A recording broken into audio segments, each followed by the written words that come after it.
right, one thing to consider is sometimes you do need fire in a fabrication process. Now, a lot of the product that I've been using is actually natural flagstone that I've had custom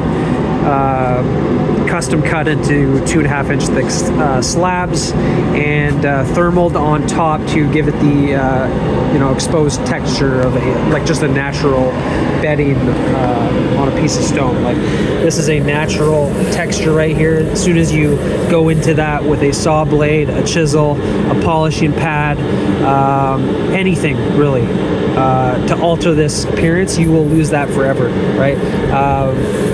The texture that you see here is it's geological makeup. It's natural way of splitting and developing a patina through millions of years worth of weather, wearing and tearing on the stone.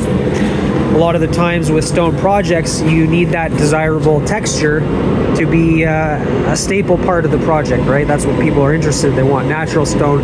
They want it to appear authentic, unique. Nothing can match it, right? And that is the essence and truth of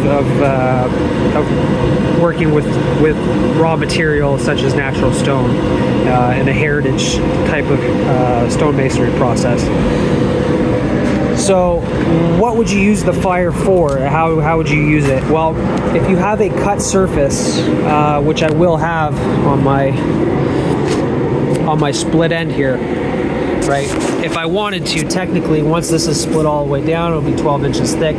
I can eliminate that cut surface with fire. I can spall the cut surface off of there, and it'll have a similar texture to this, but it'll also have a pattern to it in the sense of the fire is going to be taking off roughly similar size diameter spalls of stone. It's going to be popping them off everywhere, so you'll have kind of a speckled look. It'll still look closer in color and texture to the top though, so that would be the point of using fire there.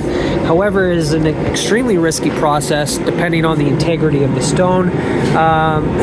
Fully igneous rock like granite and basalt often flames very nicely, especially if you're using high heat precision like oxygen fuel, or like in this case here, this yellow tank is MAP gas, which I don't think is a butane. Like, I'm not a gas expert. I like to avoid these things as much as possible. I do not even keep these in my shelter, especially with stone flying around and everything. But yeah, you can use that for precision-based thermaling, popping cut surfaces off the stone, or delaminating the stone on a cut plane. Like, you can split stone that way. Or you can really go crazy with a big torch on propane, but that would be pretty destructive, depending on the stone. If you're working with like 7-inch thick blocks of stone that can be used for like natural stone stair treads for a staircase project in the landscape, and you want it to look natural, you could certainly attempt to use a bigger torch like that. You're just going to have bigger spalls, and it's going to look even less precise than something like I would use with the MAP gas and that size of a torch. Yeah, it really, you need to understand the stone. You need to understand the layering, all the weak points. Like I've already discussed, weak points just with splitting the stone on my mark here without it delaminating on the natural bedding plane, right? So that's one consideration. And if you look up here, the way the stone was likely quarried out of the ground was upside down. They drilled up to that point, split this sheet of stone off of the Earth's surface, the bedrock, literally, and it pulled a layer of the stone next to it off with it on that delamination plane. So the geology of the stone has a distinct bedding plane in it that you can see if you look close enough, especially in like HD, you can see a general line, right? So the stone was only split to this point, and the weight was bearing still here, so it took it off unevenly. So that just easily goes to show that can happen. If I split this right here, it could take off a big sheet. So even using fire can accentuate any potential open fissures, right? We want to avoid any kind of shock wave or vibration to this bedding plane in order to maintain the strength of the stone, again, because the stone is going to be cantilevered 4 feet over people's heads.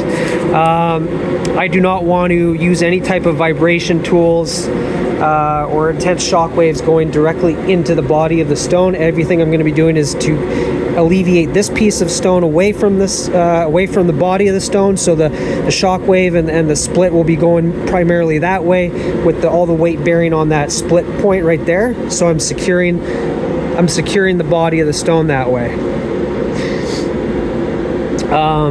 And yeah, so it would just be too much of a risk with the quality of this stone being on that bedding plane. And you could already see here there's some natural surface that I've pulled off. This is just from, this was like an open, exposed piece of bedrock, potentially, right?